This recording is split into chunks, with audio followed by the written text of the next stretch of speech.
Hello, everyone, and welcome to the Restore Yourself podcast. I am your host, Bo with the Flow.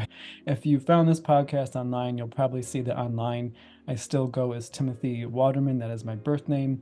However, I am acclimating more and more over to my nickname of Bo, and to make it even more fun, I've been making it Bo with the Flow. So it's something I'm playing around with, having fun with, because hey, I may make a long-term change. So Bo is what I go by in casual conversation and in recordings like this. So now you know more about that. Again, if you're new to the podcast or you don't know much about me, you can find all of my details, my relevant details, and links in the show notes. Below the details for my guest today, I have a wonderful guest by the name of C. Jill Hofer. Can't wait to tell you more about that. But back to the show notes for a moment. In the show notes, you'll find a brief description of this episode. Below that, you'll find the bio and the relevant links for my featured guest, C. Jill Hofer. And then below that, you will find all of my relevant details and links. Again, if you're new to me or new to the podcast. Either way, if you're new or if you're a returning listener or viewer, I'm so thankful to have you here. Again, I'm speaking to my dear friend Jill today. And I just have to tell you that I adore this human being. I absolutely adore this human being. Just the energy that I feel from her presence, from her field, every time I connect with her on video for sure, but also in a voice memo, a text message, an email. She is just fun. She's uplifting. She's kind, compassionate, thoughtful. And again, I'll go back to fun and playful because she absolutely cracks me up with her in the moment improv in everyday life. She is a multipreneur and she will tell you, as in, she has multiple endeavors she's engaged in. And she'll tell you more about what those three endeavors are in the conversation that you're going to watch or listen to in a few moments here. The venture that you'll see that she focuses on in her bio is actually A Nice World, which is a really amazing jewelry line. I've seen a lot of the designs, and you can tell a lot of thought and intentionality goes into them. You'll see Jill share much more about that again in the conversation you're about to take in, but you can also find the details in her bio. Speaking of the bio, I'm going to go ahead and read you the bio that I have for C. Jill Hofer, or my friend Jill, right now. And this is in Jill's own words, so here we go. A nice world is my outlet for service, creativity, and giving back to make the world an even nicer place. In the late 1990s, I created the site as an online shop showcasing my philanthropic jewelry. It's an uplifting playground and a way to infuse my life with even more meaning and connection. I receive creative inspiration, hand sculpt the jewelry, and have it professionally cast in sterling silver and gold. A nice world is nice because every purchase shares the love by donating 33 to 100% to an amazing cause or causes. This uplifts the wearer and that uplifts me. Again, this is in Jill's own words. Inspired by life, nature, and the law of attraction, the designs flow through me, Jill, and from there, the jewelry finds its way to organizations for fundraising and to the hands of people who treasure the pieces as positive focus objects, helping them integrate their intentions into daily life. That, to me, Jill, is the ultimate service to uplift while being uplifted. Win, win, win. So there is that. You can probably already feel Jill's energy, even in the way she wrote her bio. So more of that to come. And I'm really excited for you. If you've never taken in Jill before, her full name is C. Jill Hofer. If you've never taken her in before, I'm excited because I just love all my interactions with this human being. So having said that, that is all I really have to cover for the intro. So let's go ahead and roll into the conversation. All right. Well, I am so excited to be here. I mean, like, can you see this face, the smiley face, like the twinkling eyes? Like, I mean, so I'm here with, Jill Hofer, and it's like just being in communication with Jill in general, like whether it's like a messenger message or a voice note, whatever, like her energy is just so pleasant. And uh, I haven't said this to you as of yet, but I just I feel like you're a role model for just like gracefully moving through life. At least that's what I get from you. Like, I'll take it. yeah, I just get gracious every time I interact with you, and it's like it really influences me in a way where it's like, yeah, like it really, I mean, I see what a difference it makes to me, like on the receiving end. So it like makes me want to like be curious about my life. Like, ooh, can I up the gracious factors? Oh, nice. So all that to say, welcome. I'm so glad to have you here. And yeah, feel free to tell us a little bit about yourself, any of the contributions you make to the world, just so those that are new to you have some context. Wow, thank you so much.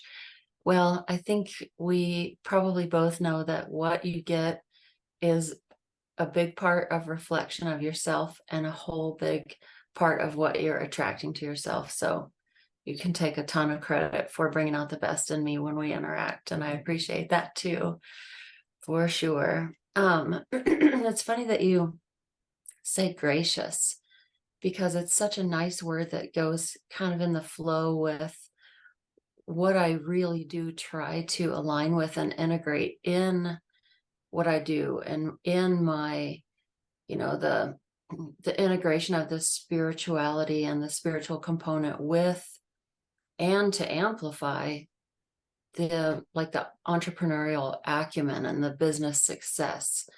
And I think they're both rooted very deeply in that feeling of, I feel good, I feel very gracious, I feel easy. It's easy to give and uplift, and I don't I know that uplifts me. And it definitely, I like thinking about this in this word. It definitely weaves into the different things that I do in business and that I do to contribute to the world. And those are basically boiled down to three things. I have a philanthropic jewelry company called A Nice World that I've been doing for, I like to say, since the 1900s. It was really 99, but it does sound really good, doesn't it? I've been doing that since the 1900s. And every design has meaning and purpose and gives me great joy, and all gives back to different causes. The second area of business would be Welcome Home Ventures. That's a business that I operate with my partner, Brad. He and I have been together since the 1900s. And it's a residential real estate, residential, residences and land. And that's really fun and offers a lot of open doors for graciousness on both sides of that door, which is wonderful. And then lastly, or thirdly, I have a freelance writing company called CJH. That's my name, Constance Jill Hofer Communications.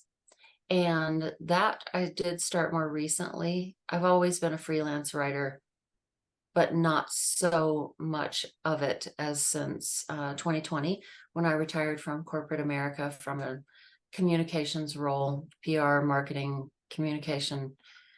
And so now that's become a lot more in focus and a lot more part of my life. So basically, those three things are how I get and how I give.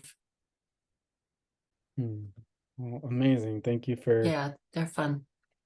Thank you for sharing that. And yeah, I mean, to me, just the way it comes across is definitely a lot of experience across, like multiple different ways of being in the world, everything from physical products to, big True, projects to also, it sounds like sharing your voice. And true. uh, so that's really amazing. And I love the since the 1900s. That's that's great. Such credibility. It's credibility. Yeah. Yeah, so that means you've been doing the jewelry for like 24 years. Mhm. Wow. Yeah. Yeah. When we moved to Tucson, I've always been really, really creative, and I've always had a life that followed what intrigued me and what interested me, and my parents really fostered that. And I I love projects and to follow my little ball of yarn. I like to follow through on any creative ideas. So all of them really fold into that kind of way of being, that kind of like outlook on life. And I do know, as you and I'm sure everyone really does know, that when you integrate that passion and interest and what you think is fun, it's going to lead you through all the right doors. You're going to be at the right place at the right time, hearing the right words and learning what you need to learn to keep that moving forward and building on its success, which is great. It's a great I don't know if relief is the right word, but it feels good knowing that. And the more we trust and align and realize everything is working out and follow our greatest yeses, it's all going to roll very smoothly with a lot of fun and a lot of neat people and connections. Mm. Oh, so many chills about so many of the things you just said. And the one I really want to hone in on is when you talked about if you just trust what's fun, how that will lead to just opening the right doors. And it's so fun because a few episodes back, I had my friend Madison on, and she had said something to the nature of, of course I would be supported in doing what I love, like artistic expression. Like, of course I would, because, there's a lot of I guess the old rhetoric that it's not safe, it's more of like the scarcity, like it's not predictable, you can't rely on it, who knows what would happen, it's too like risky in quotation marks. That's like the old rhetoric, if you ask me. And she had said something like, of course I'll be supported in doing what I love.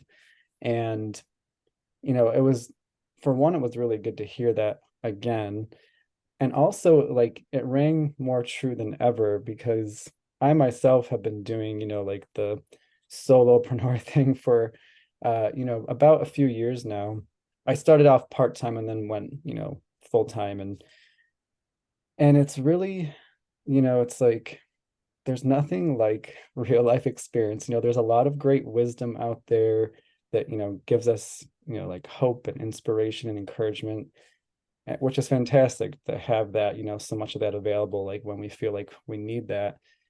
And there's just nothing like real life experience, like actually watching how when you do keep going in the direction of what just feels the most meaningful to you. I'm talking about me here, but I'll let you share your own experience in a moment.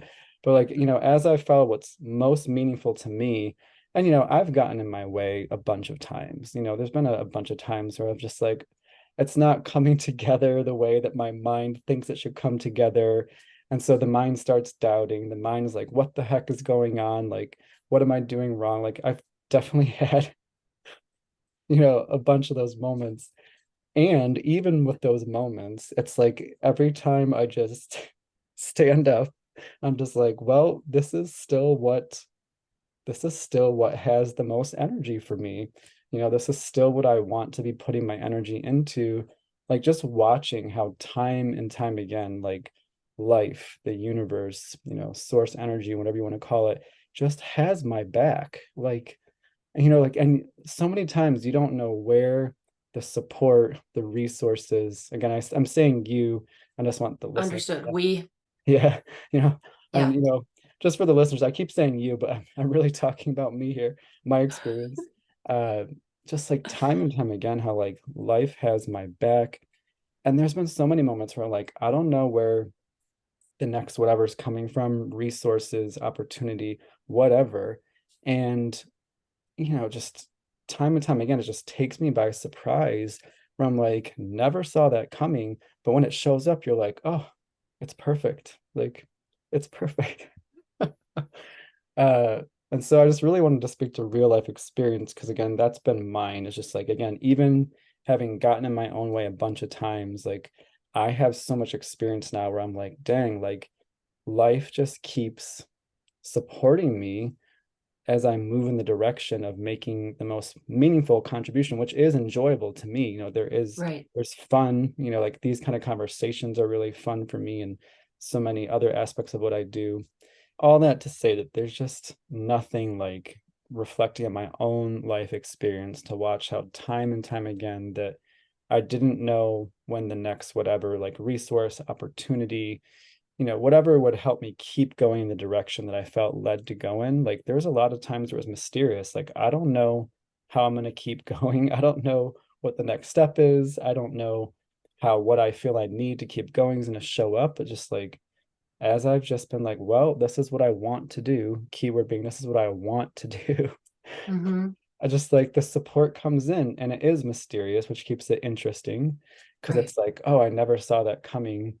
I'm sure we'll get into this later about like another big one for me. Maybe you've seen it in your life journey as well, is that like I don't have to force an effort. It's actually even in the most mysterious moments when I've let go and just been like, I don't know. Like I just don't know. I just let go and relax.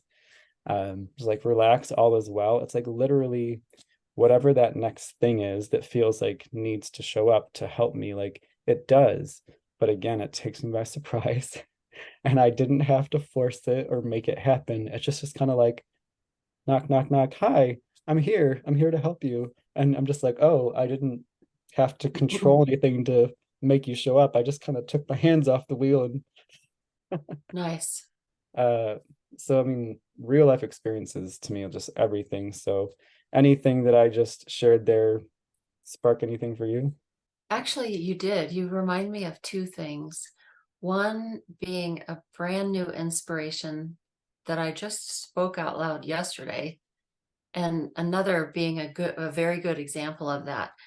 And I think it was just yesterday, I decided I'm going to. I was talking to a good friend who's very well versed in the law of attraction, and we amplify, we multiply each other. We're right there. It's very, very, very helpful. Highly recommend surrounding yourself, obviously, with people who are minding their vibe in a very fun way.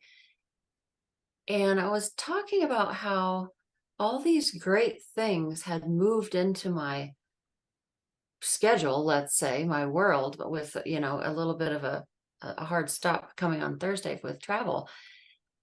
And I thought, I'm going to start putting space in my calendar. Now, we all do that for just breathing room, but I'm going to make an appointment with the universe and I'm going to let them fill it. It's Hmm. sort of like I've done like a week of yes, where you spend a little time aligning with that, maybe an equal amount of time that you're going to spend in it, and just know that those yeses that seem like maybes, go ahead and say yes because you ordered them from the universal waiter and they're coming in dishes that are covered. You don't really know what's under there. So it's a little like that. And maybe I'll use the word yes in that appointment. But like you said, we don't have to know it. We don't have to send a gilded invitation to get that knock on the door because the knock is really coming. And knowing that it's coming is key. And admitting that as much, I'll say but might mean you too.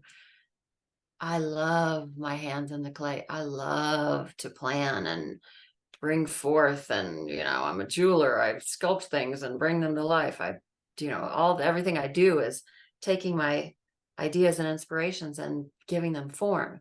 However, The only thing that beats that is surprise and delight. So we can't be surprised that we're being surprised, because wow, that's fun. Wow, that's just jazzy and juicy and really, really neat. You know, we might like embossing the invitation to the universe, but we'd still like a surprise at the door, Yeah. for No, no, sure. it keeps it interesting. It's like Right. Keeps it not magic knowing. or Yeah. mysterious. I like how you use that word. I'm going to try to Yeah. remember that. Yeah. It's interesting that that starts with the word my. Mm. I like Yeah. that. Yeah. I never I'm thought a of it. word lover. Well, I never So, thought of it like that until you just said it, like mysterious. Uh, mm-hmm. well, to me, I've been using the word mystery a lot just in life as of late, because to me, this is again my take based on my experience, but to me, the opportunity is to befriend the mystery, like not try to control it. I think I put up a quote, something that just I was inspired to say in my Facebook stories the other day, and it was essentially saying, I don't find peace when I try to secure the unknown. I find peace when I relax into the unknown. Yes, huge difference. One involves a wrench and one involves nature, just knowing. That's good. That's a good one. I didn't see that. I love your page and I didn't see that. I'm glad I didn't. So I got to hear it this time for first time. Yeah, I mean, it's just true. Again, and it's based on my real life experience, because I had a lot of the experiences where I didn't know, I couldn't pin it down, and I did go into stress. I did go into like, how do I control these Right. circumstances?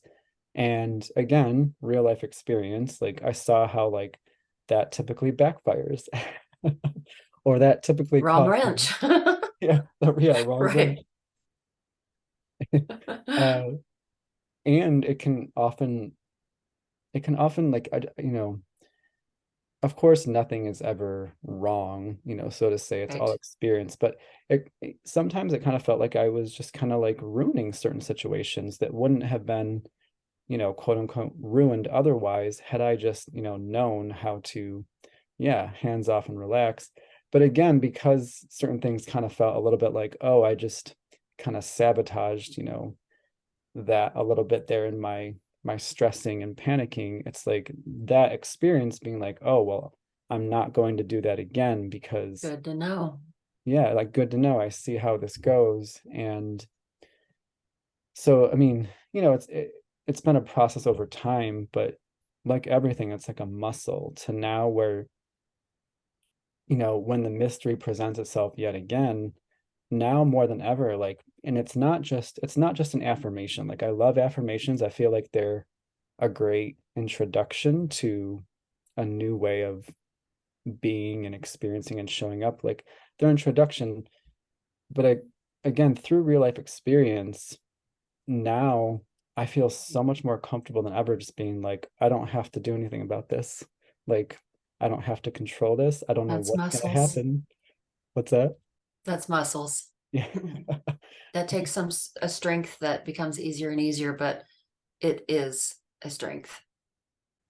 Yeah, I mean, it's just, it's watching the support roll in. And even watching the support roll in past experiences where, I did stress. Actually, one of the things that really helped me with this whole like developing these muscles was I once heard this interview with Paul Selig. He was being interviewed by Aubrey Marcus, and Paul was saying how, yeah, the lower self, so to say, the conditioned self, there's still certain things that may trigger it. And so its response may be like, I need to control this, like I need to get this under control. And he was even saying something like, you can try that out and see how that goes. And there is this territory, I guess I'll say, where you just start to realize that the soul has it under control. Like the soul is working out the details in the background. And when you are able to relax, when you're able to learn and remember how to relax, even in the mystery. It's like you see how the soul had it under control all along. And so it's been time and time again watching that, just being like, so now I've had enough experiences where I'm just like, I don't know what my soul's up to, but it's got something good. Nice. Trust. Yeah. Uh yeah, so that makes me curious just about your journey and your journeys, because you have multiple endeavors. Yeah, I'm just, what would you say after all your years of experience is just one thing that you're so clear on now that maybe, obviously life is what it is, but like maybe if something you could tell yourself 24, 25 years ago, what would be Right. like the most sage piece of advice you would offer? Just curious. I would say that for me, the basics are finding that sweet spot where I can line up my desire with my belief and my expectation. And when I can relax into that, it's kind of another way of saying all the things that we've already been saying.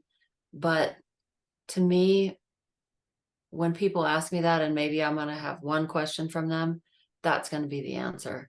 Mhm. And I've, like you, kind of treated life as the gym for that. And kind of that, okay, what you got, universe? Okay, top this. Yeah. Or I'll say, I of course say what I would like. I'll say I learned very young to say this or something better. And that was really, really a fortunate way to grow up, to think it could be better than what I want. If I don't get what I want, sit still for a minute and see if it's not maybe better. And that goes along with that expectations, and weaving in the surprise and delight, and weaving in the trust and the good faith, and really just knowing and having fun with it. Do have a real life example that lines up with that I hadn't really thought about, but it's a good one on the real estate topic. So you know, I'm spinning the plates and keeping everything full and everybody happy, and timing the renovations, and lower the price in the summer when Tucson's blazing hot, and kind of playing the games for fun. And I had two residential rentals that, it's kind of important to me to have that coming in, especially because I had just booked a law of attraction based cruise. So I'm thinking, well, I like to be boots on the ground, or, I'd like to be showing these places. I'd like to be doing everything I can. But here is this juxtaposition where I'm going to hear a bunch of stuff that I already agree with about how it's all going to work out. So maybe it's right in my face. Maybe I can try this. So I'm like, okay, I believe, I desire, I expect. And then I've been adding, prove me right, Mm. prove me right, because it always happens. You expect not the best, you're going to get proven right. So you might as well get in on the ground floor, line it all up, and say, prove me right, show me. So I Yeah. did. And I had a random roommate. So we met in Seattle the night before. She's wonderful. I'm at a youth hostel. She loves youth hostels. She's actually been there before. It's all coming together already. We're going to meet. She's a military person, and she has rentals. Every place she's been stationed, she bought a condo, and now she rents it. So I tell her, oh, well, that's amazing. Okay, I'm doing this test here with the universe, and I'm going 2 weeks with two biggies empty.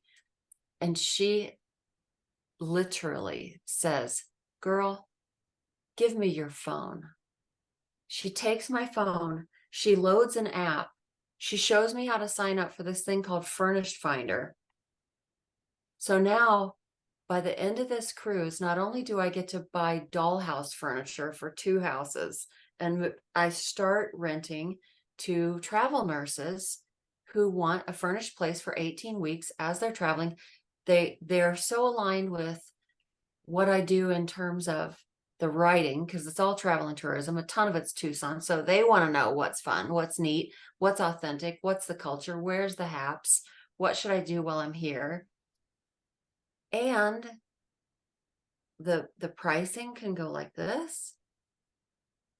And by the time that ship docked, I had them rented for maybe 3 weeks after I was back, because I figured, I got to get beds and art and all that. But that's how that worked out. Wow.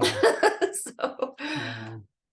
and now here I sit in a position to be able to advise other people about how neat and fun that might be for them.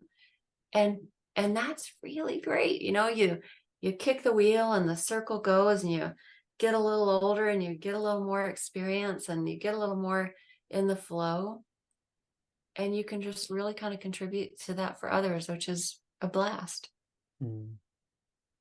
Wow. Yeah. Real Thank you. life. Yeah. Who knew? Well, thank you for sharing that. I mean, It because was what a fun really stood one. out to me, yeah, no, I mean, that's the whole thing, right? Is like recognizing that it's meant to be fun. Uh, and we start to allow ourselves into the fun when we can kind of come out of that whole control piece. And what stands out to me is that about your story is that like, from our mind's perspective, our mind, and this is something I've heard said many times, I believe, by like Bashar and others, that our mind is only really designed to process the present moment. Like that's really what the mind is for, like to really process and experience the present moment. It's not meant to figure out the so-called future. It's not meant to pin it all down. That is our higher mind, like our soul. Like that's what our soul is up to, the orchestrating, the moving things into place. And so when we try to use our mind, our physical mind that's just meant to process the present moment to try to control the future, that's where like we can frustrate ourselves. And what I loved about your story was that it's like the pieces were already like in place, but your mind, the way I heard it was that your mind couldn't see the pieces that you were yet to encounter, but like the pieces were already in place. It was just like as you went along your journey, it's like, oh, how convenient that this is here, and how convenient that this is here. Uh, Right. so that's what I love about it. Just like it's like, our soul really is orchestrating things on our behalf. And we can't see it from this moment because that next thing that's going to help us is maybe like how many moments down the road. We can't see it from here, but it doesn't mean it's not there. Right. It's coming, Oh my and gosh. we're ready Yeah. because we're open. Yeah. I love that.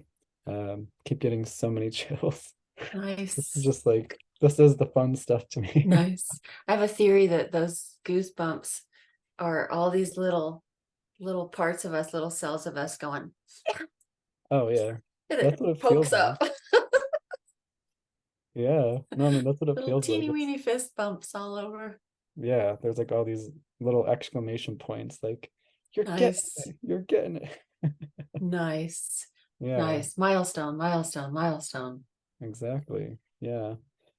Yeah. Well, I'm also, having heard that,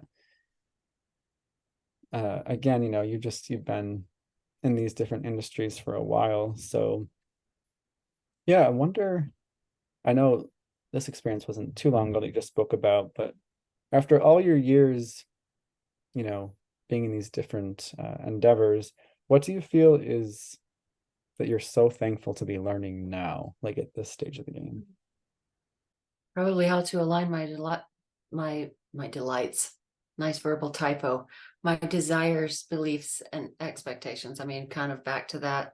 Yeah. I'm just really glad for everything I'm glad for, and really grateful for all that I have to appreciate that I've done, that I was lucky enough to have the parents that I had, who we were very privileged in that we felt we were lucky little kids.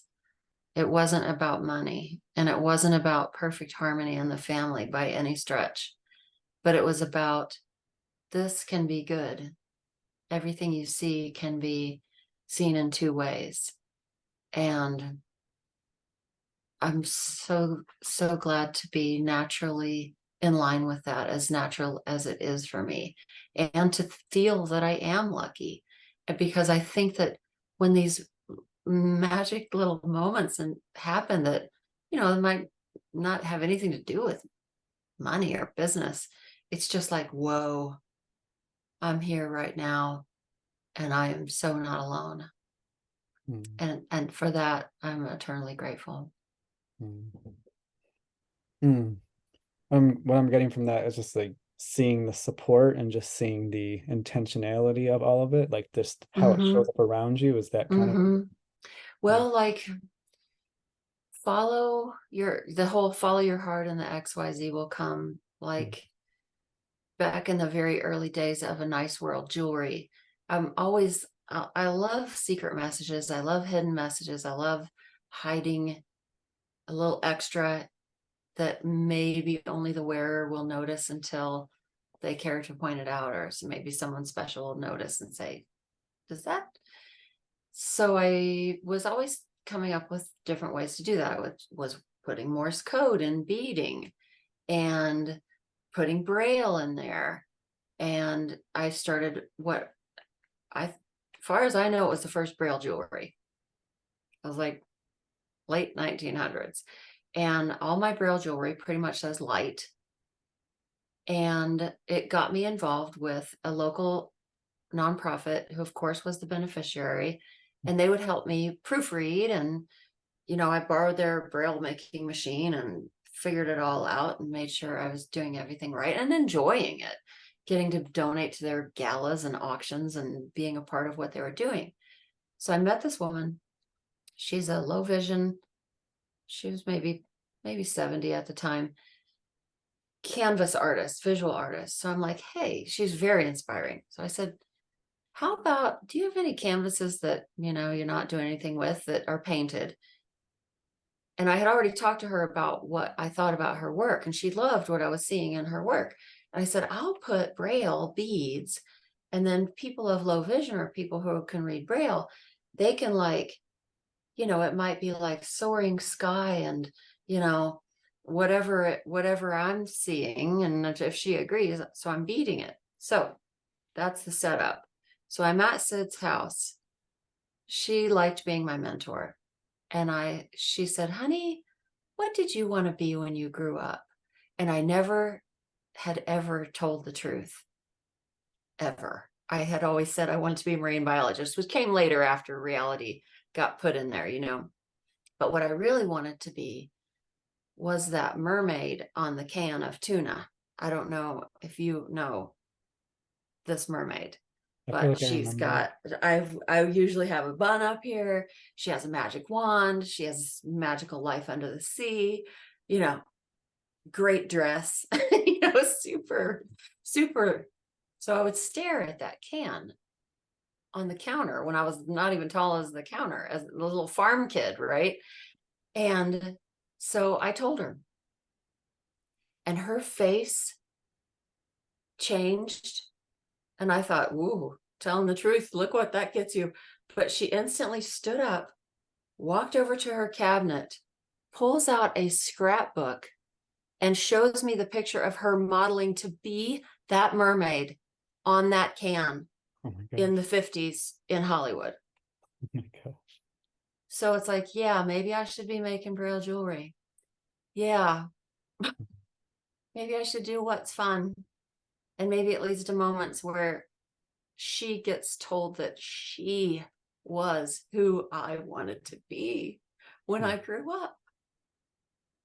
Wow. You can't make that stuff up, so why try? I'm a good sculptor, but I don't want to end it with my own final touches, when it comes to life. Yeah. Yeah. Yeah, I mean, the first thing that stood out to me about that was just, again, the way you make it so interesting, because Yeah, I've never heard or seen that I know of like jewelry that has hidden messages. There's a lot of cool jewelry, but to me, what really stood out was that was a way to make it really fun and interesting for you. And I feel like you must have been imagining just like people down the line going like, I wonder what this is, and oh, I wonder what it means, and then finding out what it means and being like, oh, that's so cool. Got more than I bargained for, just like we do, huh? That's true. And then it ties into the feeling good that so much of their purchase price is completely inflated to give. You Yeah. know, jewelry is notorious for having a heck of a markup anyway, so I'm in the right business. But to know that, yeah, this is braille and it helps prevent blindness. Mm. I'm nice. Mhm. I got this in a nice world. I make the world nicer. I'm Oh, part of this. yeah. It feels really good. In fact, the icon image for a nice world is a boomerang. I built the whole thing on the concept that what we put out always comes back. Law of Mm. attraction, cause and effect, comes around, goes around. Wow. Boomerangs everywhere in a nice world. Yeah. Really fun.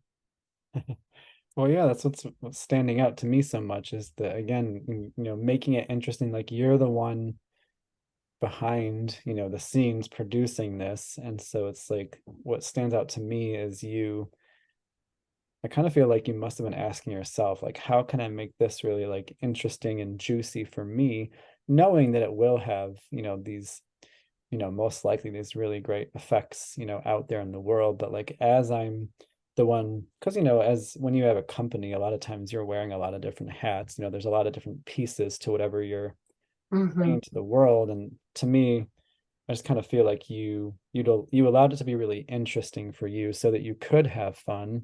And, Mm-hmm. again, just knowing that others will most likely have fun too, but from step A to whatever of getting it out to the world, you allowed that to be interesting and fun for you, which I think is, I mean, like if you're gonna do something, if you're gonna put so much of your energy into it, like you might as well make it enjoyable for yourself, right? Right. Because if it does strike a chord, you want to be, what's that phrase? Begin as you wish to continue and end. Because if it's not authentic and it's not fun, then it's not really quite sustainable like it will be and so successful if you're, kind of going for the curve inside the right angles. Real estate, this is a pretty right angle. you know Writing, jewelry, a lot of things are, there's kind of a rights and wrongs.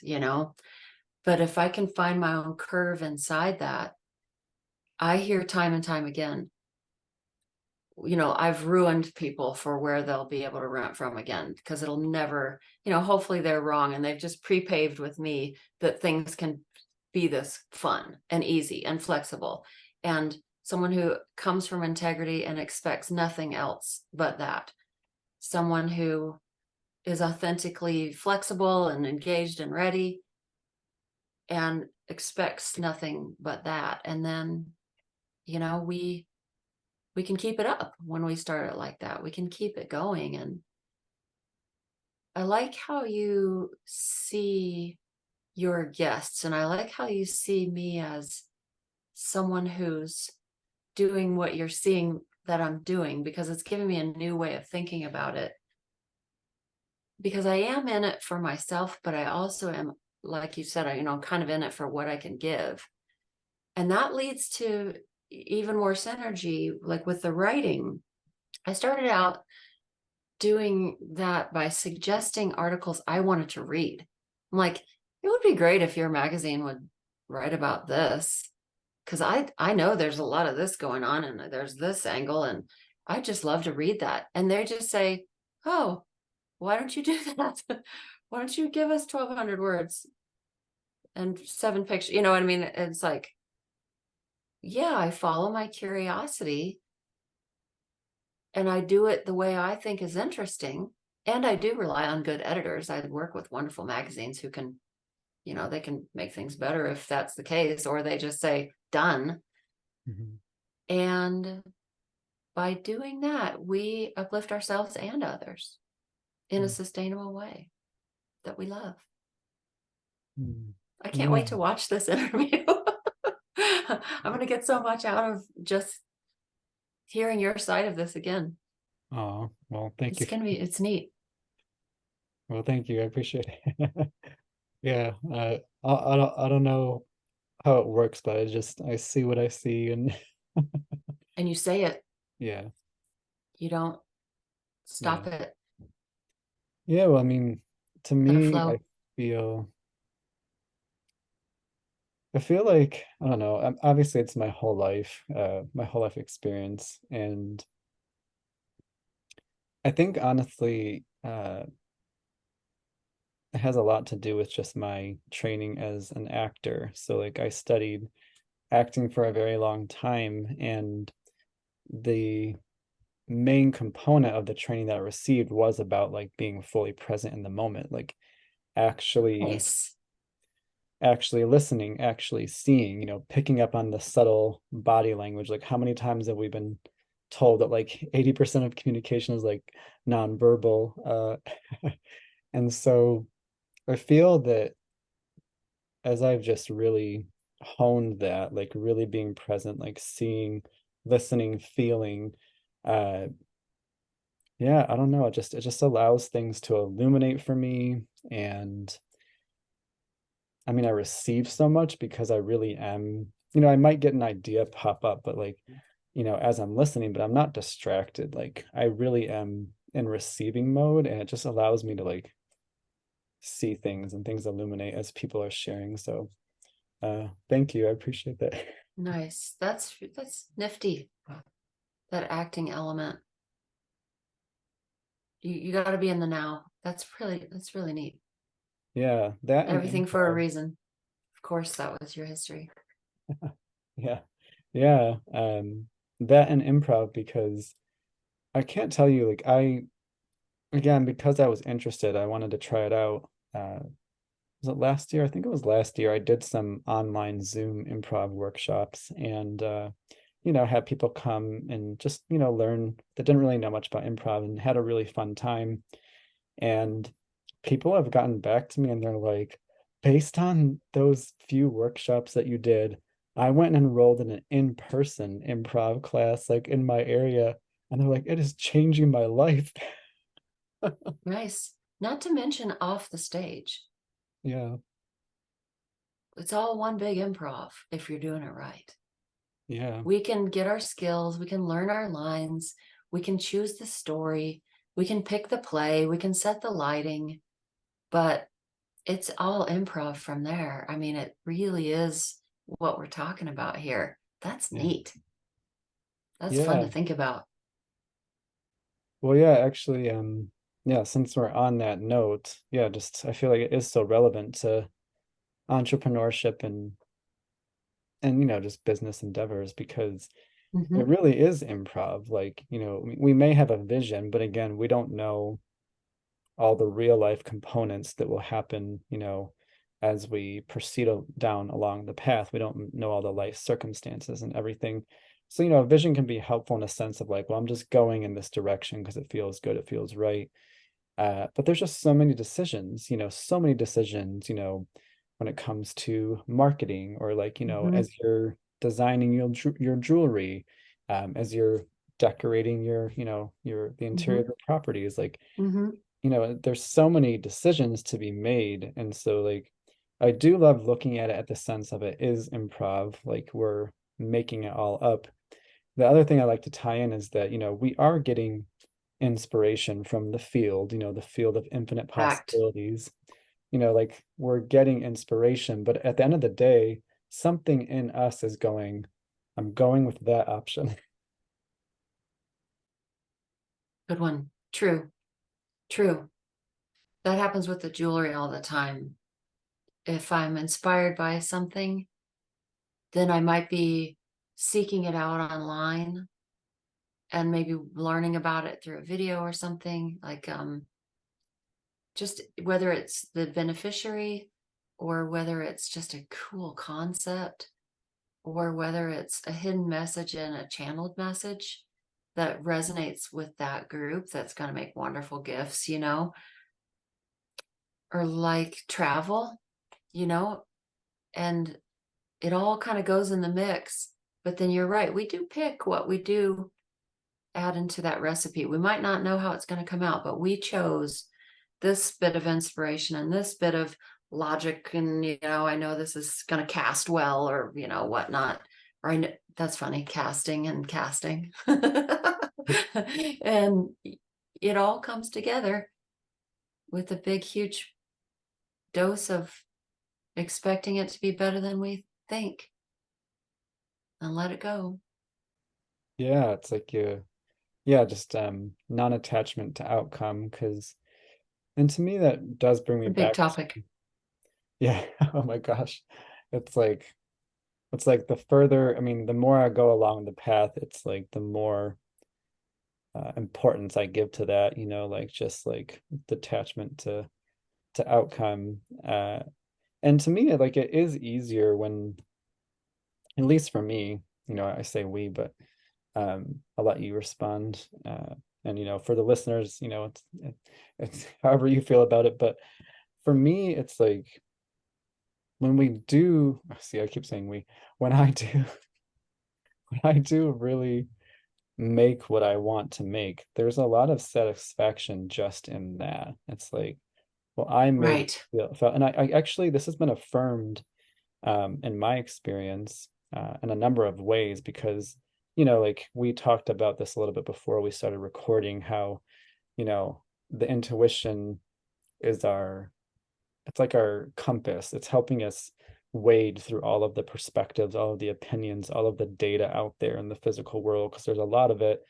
And so the intuition is helping us navigate all of that. And so I love seeing how patterns show up in my outer reality. And this has been affirmed to me like from a number of different avenues, especially in the past few weeks, where it's been like, people saying the same thing, but it's, one's over here on this platform and the other is over here on this platform.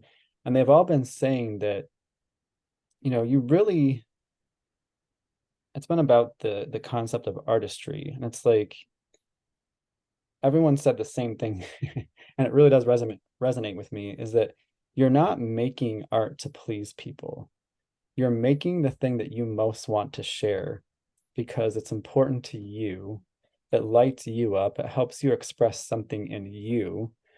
And when you really can have that non-attachment of like, I'm making this for the joy of it, for the rich satisfaction of making it, for creating it, it's like then whatever it may or may not do, at least that you did something that like really fulfilled your heart and soul to make.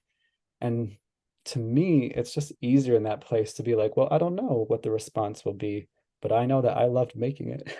Right. Right. Come what may. And we've put our check mark in our joy box, because you don't know what will come and you don't know when it'll come either. Stuff has a way of coming back around, and you just think, well, God, I let that one go for the joy of it forever ago. And then somehow it's newly relevant and newly shiny to someone else. And we didn't try to push it. It's a terrible reference, but I used to feel very grateful, still feel it, say it differently now, that I don't have to hook my art to a cart and whip it to drive me where I want to go. Hmm. It can just be in the pasture having fun because it got created.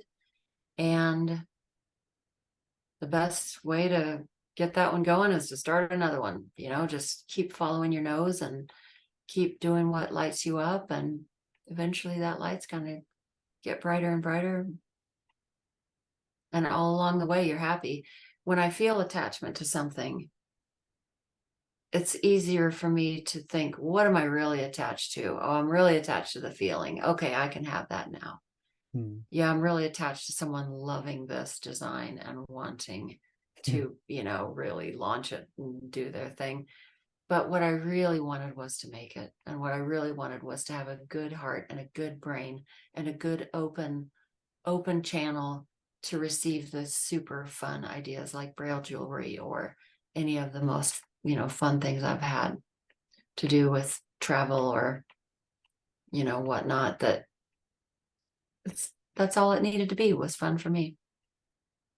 Yeah. No, I mean, because Yeah. to me, it's felt, like the energy that something is created and is felt. I'm pretty sure, I think I brought this up on a recent recording that to me, that's why so many of the things that are, related to like, grandmas and grandpas, like the cooking or whatever, or something they made by hand, like it becomes such a cherished item in the family because, it's like that's the energy they made it in. I mean, like, Nice. how many grandmothers are known for having spent like 8 hours on a meal? Like, Right. you know, that's Right. that's some dedication. That's like, if that's not love. Right. And you can taste it. And Yeah. that's why we keep the recipe. Yeah. Yeah. If this call was a show and tell, I'd have a stack of quilts to show you right behind me that just one stitch at a time embody exactly what you're talking about. And that feels great because if I love what I'm doing this much, maybe somebody's granddaughter or grandson will open up a jewelry box and say, "Oh, yeah, I remember she wore this," and I would trace it with my fingers and she'd explain to me how some people can't see, but we can help them and they've got something to offer to help us. And who knows, that's living, that's success. Yeah.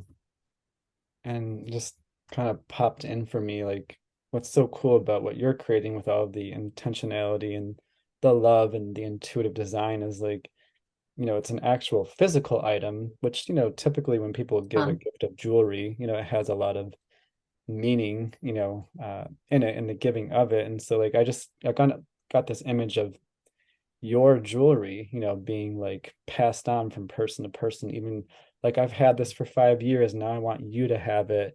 And I just kind of like got these images and like, how cool is that? That like your creations are out there and people are, you know, giving it with meaning or saying like, even who knows, like 30 years from now, someone could say, I've had this for 30 years and I want to like, how cool is Right. Yeah. One of my favorite things that I make is actually the first thing I made was a super simple, super tiny little boomerang charm. Practically costs the same amount as the keychain it goes on. But when you're anywhere in the world or in the grocery line and you say, "Wow, what you did, I saw that. You are nice." And that's coming back to you. You can say that in any language without words. And then you give them that. And I do picture those and they're kind of packaged also to be gifts. Like Mhm. you get a multiples. And I do feel those boomerangs going out there, letting people know that it's coming back to you. You're Yeah. awesome, and it's coming back to you. And Yeah. what's better to give away than that feeling? Yeah. Fun, Hmm. I love that. I love that. super fun. Hmm. What I'm getting in this moment is, I don't know who and when, when anyone may hear this down the road because, this stays online so people can find it any amount of time down the road. But I'm just kind of curious, in terms of the, again, the physical items, the jewelry, because I'm assuming that you probably have an online presence for this, correct? Right. And Yeah. I'm in some galleries. Yeah, so galleries, gallery presentation and online. So for anyone who's listening and they're like, yeah, my passion is a physical thing, and obviously online is a big deal these days, so much opportunity for exposure. And I'm seeing how all of Easy. the, yeah, a lot of the social media platforms are allowing people to have like carts, in their profile, like so if you see someone's profile, they have like a product on the page where it's like if you want to see what they make, you can Oh, tap the item and so there's all these neat. yeah, individual stores. So there's a lot of opportunity. And for someone who maybe does have a a dream or a vision, but maybe they're just a little intimidated because like now there's this whole online retail world to, to understand and to get acclimated to. Just maybe any nuggets for people who have like a physical thing they want to get out in the world, like, and online is obviously a means they're considering. Like any nuggets or gems of wisdom you'd want to pass on about what you've learned about being in the digital retail world? Well, I can tell you that I've always been drawn to the online just for the ease and the flow. And of course, I had a really big job for 20, 30 years, which would have precluded me from having anything brick and mortar. I would say it's really fun to send your own messaging, and it's really fun to make a little page. I've never done Etsy, but I bet that's really fun. I've never done Pinterest, but I know that's going to be fun. And it's a great way for people to find you. Um, I know that when I go to a gift shop, like we have a wonderful miniatures museum here, and I love that place. And I just want to be there myself. And, jewelry is miniatures. It's little bees and little castles and little stars and little everything. So, approach those people and get your foot out there in the physical world that'll draw more people to your online world, and use your online world to promote what you love. Like, hey, have you been to this museum? By the way, I'm in the gift shop and I'm really, really proud of that. But you're going to love this place for this reason. And for me, it's the connecting that where the jazz is. It's like if I can connect to the prevent blindness people and the veterans for peace people and the pollinator people and all the things I love, I can do that really easily online and talk about why I made a piece of jewelry that goes with it. It is a whole new world out there. And if you can get some joy out of connecting with people that way, and you can just share what you love. It doesn't have to be all 100% you. People love when they are shared by someone else. Yeah. So just compile what you think is cool, and guaranteed there's going to be a lot of people who agree with it. Yeah. Yeah. Find that commonality and that alliance. Yeah. And who knows where that leads? I Somewhere love else the, entirely. yeah, and I mean, I love the weaving you're talking about, how you're, to me, it sounds like it just comes across as that's interesting to you too, like being able to connect with these different groups and Absolutely. have those conversations and Absolutely. I mean, I have fundraiser pieces for every nonprofit that I adore. mm, And there is nothing more fun than standing there at the silent auction and sort of just listening to people say, oh, she outbid me again. They want what I've given, oh, how'd they come up with this? mm, Oh, did you see that one? It's just really, really fun. And, mm, it raises a lot more money than I could write checks for. I'm the mm, number one fundraising piece for two organizations I dearly love in Tucson. mm, And now it's, extends to some nationals, and I couldn't write. I mean, I suppose I could.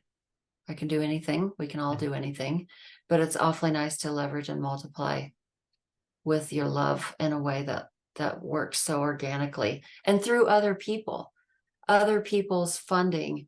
They've got something. They've got a member donor item. Maybe if you increase your membership to this next level, you get the gold version of a nice world amulet. Sure. And just everybody's uplifted. mm. I just love how that works. Yeah. Yeah, getting this vision of yeah, just again, like just there's options, there's options, right? And so whether it's a business or just a hobby for enjoyment, yeah, I think a lot of people when they think about making a donation or a contribution, they are typically looking at, like, yeah, like, what do I have financially at the moment to offer? Whereas it's like, even if it's just a hobby, like, yeah, like, like the auctions, like they are going on. And so it's like, again, like, Yeah. and that's one of those mysterious things. Like you don't know, you could make something that you love and donate it, and that could get a bit of like a few $1,000s, like who knows? Yeah. And you can make your new best friend because they say, gosh, that's neat. Can you come to our committee on why it's great to volunteer for this place? And who knows where that leads? Yeah. It's so fulfilling. And it's so, so many different ways to be creative. And whether you're monetizing it or whether you're just focusing on things you love, because that in itself is going to help your business that feels like it's way over here, not involved with what you're doing. But that general vibration and that general, you know, feeling of abundance and generosity. I make minimum 3 customer comments a month. And I mean biggies, like, I need to talk to your manager. I'll usually put it in an email actually, so it's easily passed around. Mhm. I uplift. I feel that great connection between people, that I appreciate them. It makes me just sort of feel like we all appreciate each other more, just because it feels more natural because I'm doing it actively. And that's going to help your business and it helps your life, even if it seems like there's a black and white division in between. There never is. Mm. Yeah, it's the whole the boomerang, effect that you've been talking about. It is. Yeah. It is. Yeah, it's just, it's like, and I was actually reflecting on that earlier today because that's another thing that's often said. It's like, well, typically you'll receive from it equally to what you put into it. And so it's like, but you never know how it's going to come back. And so again, I'm getting this fun vision of you just being intentional and conscious to really uplift others, like that's something that you're putting into your life equation because you want to and it feels good to you. And you just never know what in your life is going to bring that same energy back around to you. That's a fact. I just had a trip and I had no logical justification to be jamming this trip in between 2 other trips. But one of my lucky numbers is 1011. And I just suddenly just missed my old friend Anita. I haven't seen her in a while. And she has a new kind of independent living place that she's in Palm Springs. I've never been to Palm Springs either. And so I thought 1011, I'm free for like these 2 days. I'm going to fly to Palm Springs and I'm going to see Anita. And I get there and I'm talking to my Uber driver and I'm making him feel he is important and special and interesting because I'm learning everything. And I like it when they get chatty. He's telling me about the 7 cities. He says he lives in La Quinta. I'm like, oh, the hotel, being funny. Oh, yeah. Yeah, there's a hotel there, but no, it's a whole city. And here's all about it. Kind of intrigued. Comes up again somewhere during our 2 days together. My second Uber driver brings up La Quinta because there's some stars who live there. And I'm like, La Quinta, oh, the hotel, oh, ha, ha, ha. Oh, blah, blah, blah, blah, blah. I'm telling you, I get home. My dear friend asked me what I'm up to. I mentioned that I get to be on your podcast tomorrow. And oh, what are you talking about? I'm like, oh, tell her about how, everything's connected in business and, spirituality and alignment. And I said, oh, you've just made me think of something good about the writing, how that'll come when I'm curious about something and I put it out there, it'll come back. She says, yeah, that's a good one to include. Cut 2, I go home, open my email. I'm not kidding. My editor I haven't worked with in months said, we have a medical emergency with one of our writers. We need to know if you'll write a story on La Quinta, particularly the hotel that has brought all this stardom, like this Hollywood, Greta Garbo. Is that something you're interested in?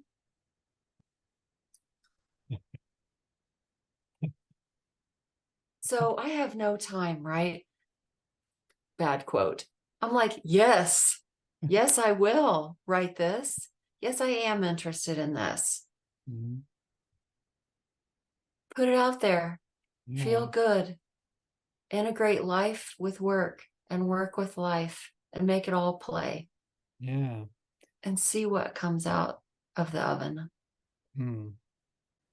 So good. And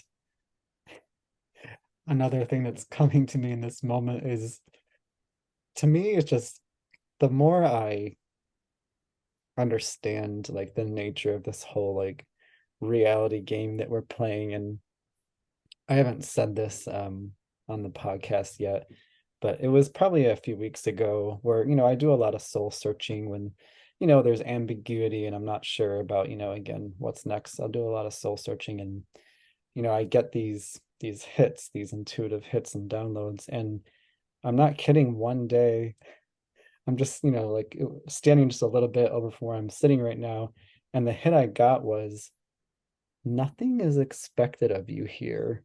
You're choosing to play this game.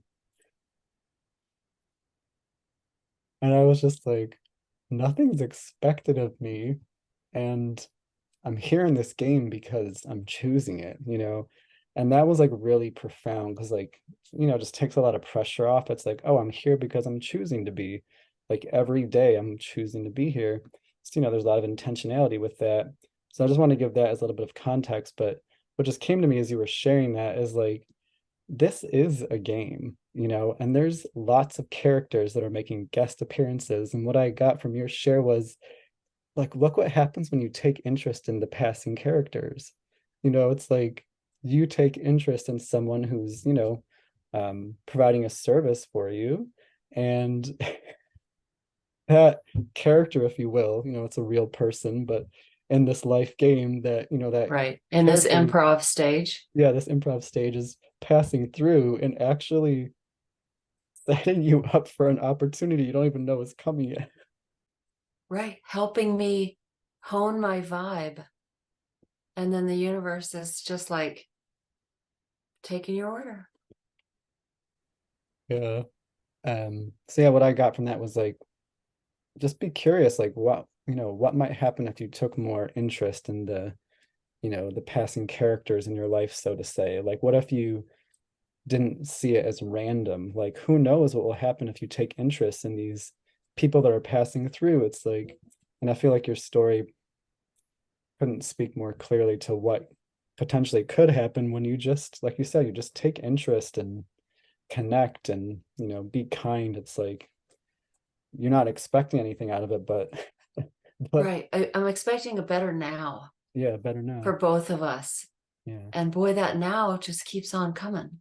Yeah. It just keeps coming. Yeah. Yeah, I really like what you're saying. I'm really just looking forward to hearing all this again. Like the words you're using, I'm seeing them as words like ambiguity. Ambi means both ways. I'm Mm-hmm. ambidextrous. It could go this way, it could go that way. Yeah. It's open. Yeah. In this concept of nothing is expected of you. Now, I'm going to enjoy thinking about that because I'm me, and I get that, and I do feel the freedom in that, and I do see the bigger picture. And I can also tell you my initial reaction is that rubs my fur backwards because I'm good at expectations. I'm great at exceeding them and fulfilling them and making a good sculpture out of my own ability. But I can transcend that to know it's not because it's expected of me. And that takes it to a whole other playing field, a whole other realm of reality and choice. That's cool. I mean, to me, That's it just, cool. well, thank you. And yeah, to me, it just feels like freedom because it's like it's no longer coming from this sense of expectation you have to live up to. It really is just what's interesting. Like it's as simple as that. Like, what's interesting to you? Right. What do you want to explore? Right. What's loud in a good way? What's shiny in a soft way? Yeah. Yeah. Yeah. It's one big time frame treasure hunt. Yeah. And to me, yeah, it's just, it's, again, it's like, yeah, just we've spoken about it a few times, just letting it be fun, whatever it is. And, I know we're both familiar with the term, there's nothing all that serious going on here. So yeah, just like, that's what that download really left me with. It's like, this is all for, I'm gonna say you, but I mean me, like, this is all for you to explore. Like, what adventures do you want to have? What are you interested in? What do you want to create?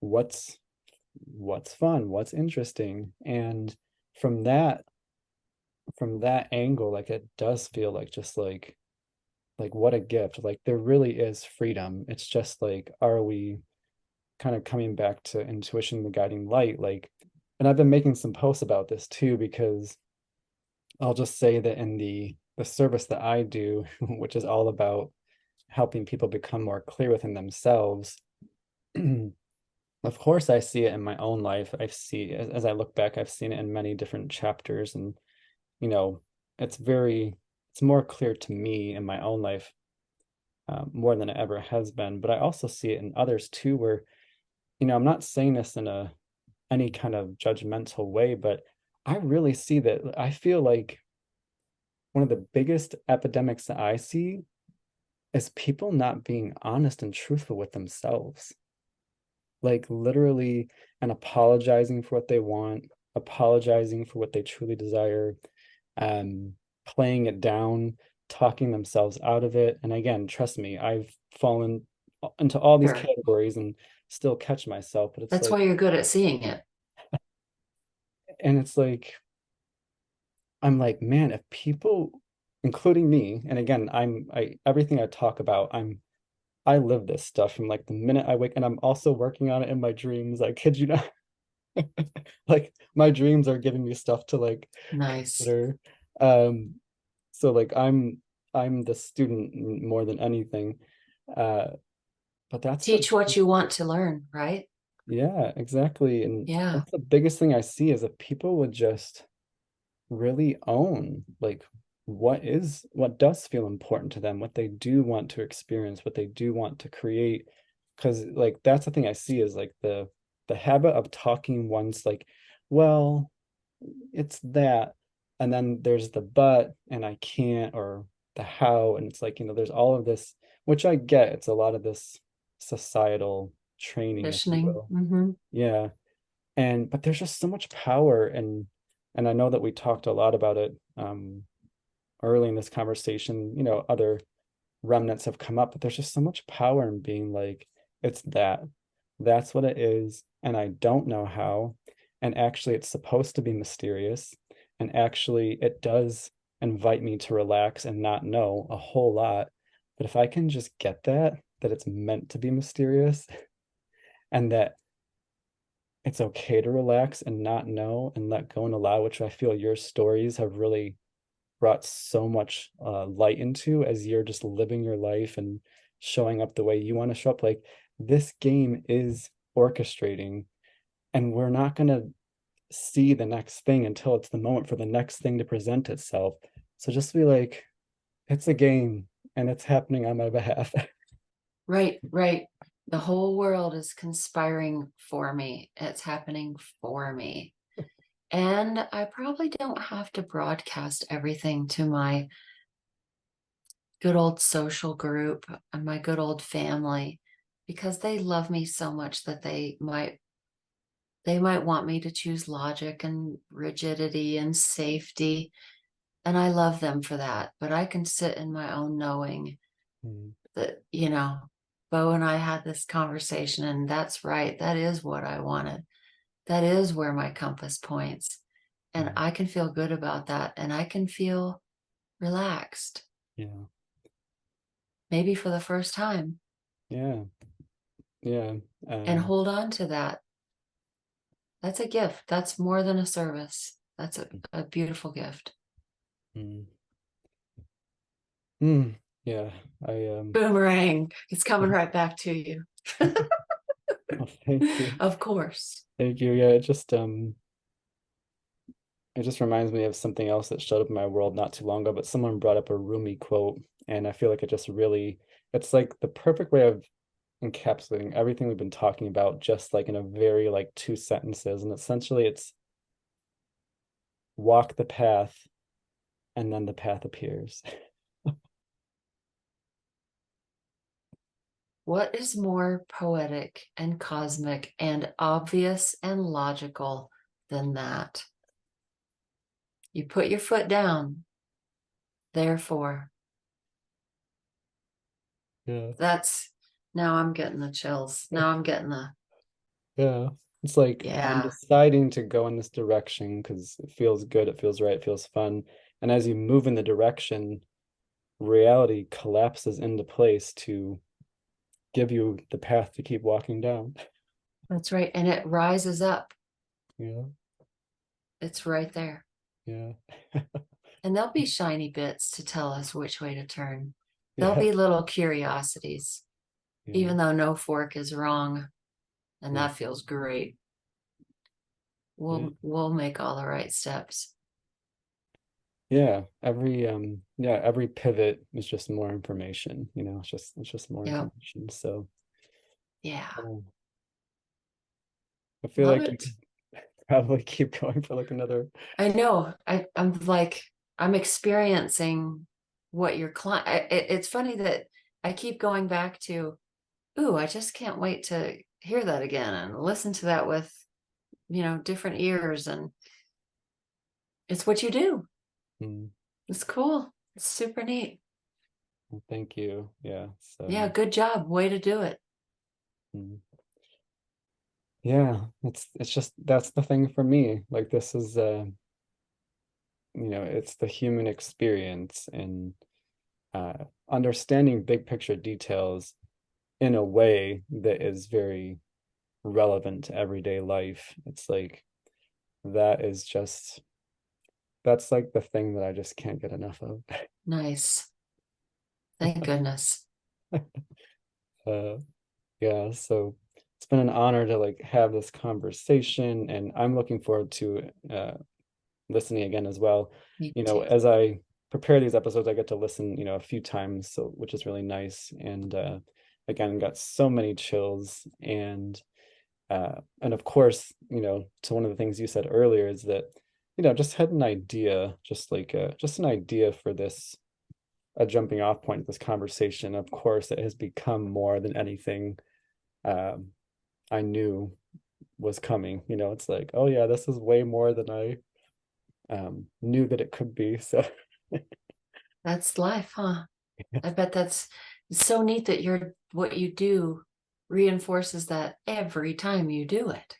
yeah, Every time you open Pandora's human box, yeah, who knows what they've got for you and to get from you, which is, of course, for you.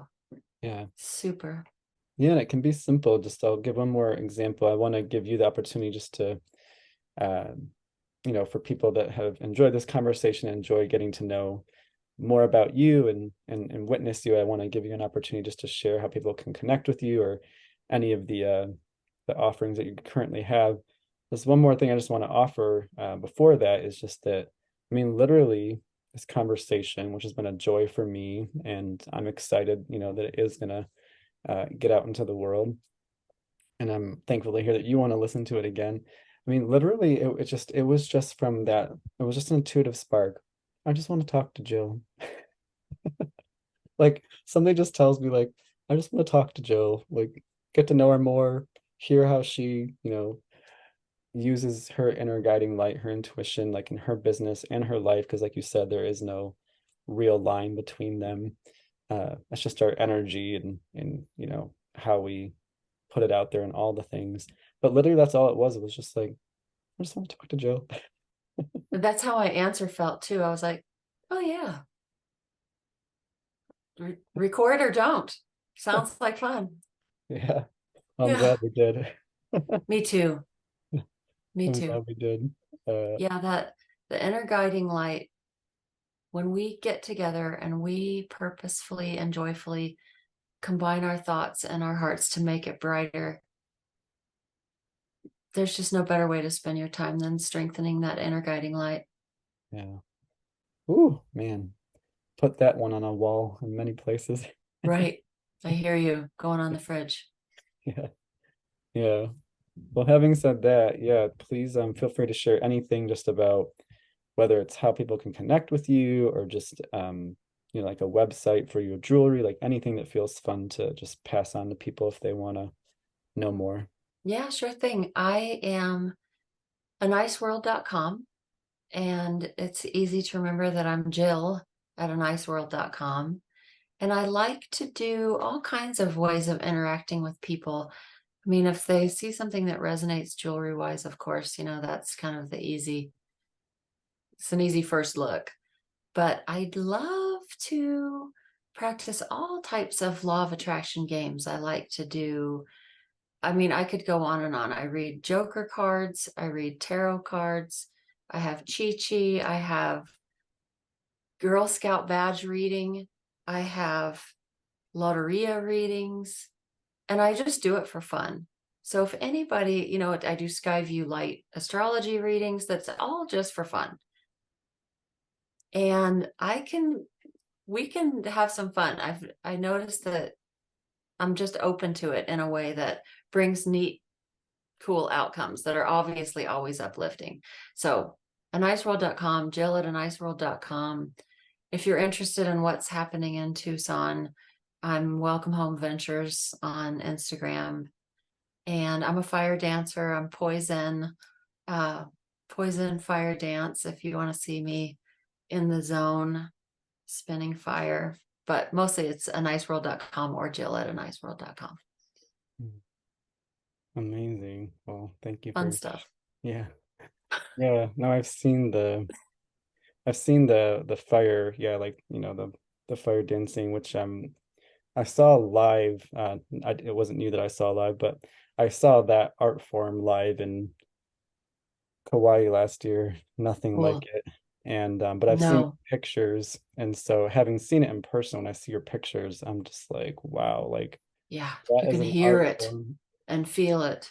And when you're in that, talk about chasing a feeling. You're in the zone and you can be nowhere else.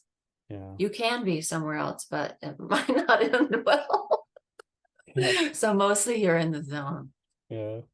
I love Yeah. that. Yeah. It's fun. It's all part of making my world nice. Yeah. And that's working for me. And I thank you so much for being a platform where we can all share these stories and amplify each other, multiply this momentum. Mm. Well, my pleasure. Yeah. Thank you again. And yeah, like the links that you mentioned will be in the show notes of this episode. So yeah, just any like closing sentiment you just want to leave with people, kind of like a final piece of wisdom, if you will. Well, what you put out into the universe is coming right back. Mm, And isn't that a very nice thing? mm. I love it. Me too. Yeah. Thank Well, you. yeah, everyone, this has been Jill Hofer, and man, what a special opportunity. So so much Agreed. gratitude. And if this conversation has served you and you would like to pass it on, there's a number of ways you can do that. If it's just whether it's just a link or posting it on social media, a lot of different ways. So if you did get value, please feel free to share it. And until next time, this has been another episode of the Restore Yourself podcast. And thank you again, Jill.